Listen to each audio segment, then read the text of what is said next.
গ্রামের এক ছোট্ট কুঁড়ে ঘরে থাকতো রায়হান আর তার ছোট বোন মিম। বাবা মারা যাওয়ার পর পুরো সংসারের দায়িত্ব এসে পড়ে রায়হানের কাঁধে। সে তখন কলেজে পড়তো, স্বপ্ন ছিল একদিন বড় ইঞ্জিনিয়ার হবে।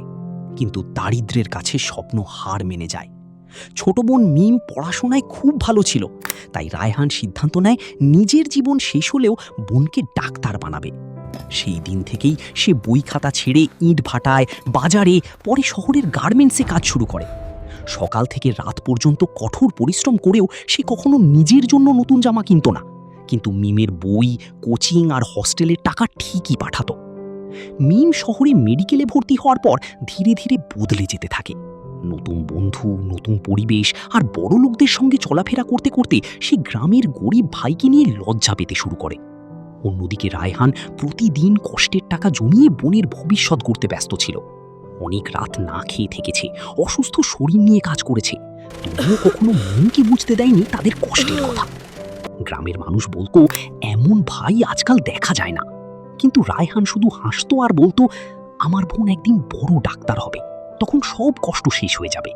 কয়েক বছর পর অবশেষে মিম ডাক্তার হয়ে যায়। পুরো গ্রামে আনন্দের বন্যা বয়ে যায়। রায়হান নিজের শেষ সম্বল গরুটাও বিক্রি করে বোনের জন্য বড় আয়োজন করে। কিন্তু শহরের বড় হাসপাতালে চাকরি পাওয়ার পর মিম পুরোপুরি বদলে যায়।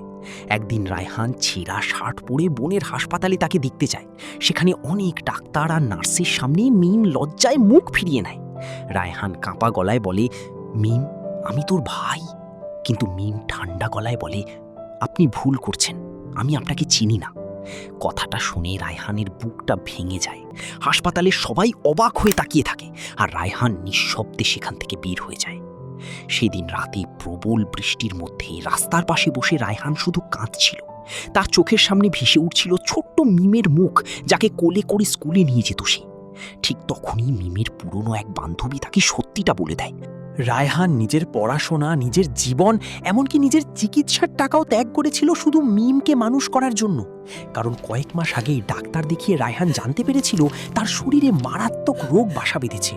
কিন্তু সে চিকিৎসা না করে সেই টাকা বোনের শেষ সেমিস্টারের ফিতে খরচ করেছিল। পরদিন সকালে মিম সবকিছু বুঝতে পেরে পাগলের মতো ভাইকে খুঁজতে থাকে। কিন্তু তখন অনেক দেরি হয়ে গেছে। গ্রামের বাস স্ট্যান্ডের পাশে মানুষ ভিড় করে দাঁড়িয়েছিল। মাটিতে পড়েছিল রায়হানের নিথর দেহ। হাতে শক্ত করে ধরা ছিল একটা ছোট্ট কাগজ। আমার বোন যেন অনেক বড় ডাক্তার হয়, এটাই আমার শেষ স্বপ্ন। কাগজটা পড়ে মিম চিৎকার করে কেঁদে ওঠে। কিন্তু ভাগ্যের নিষ্ঠুর খেলায় তখন আর কিছুই বদলানোর ছিল না।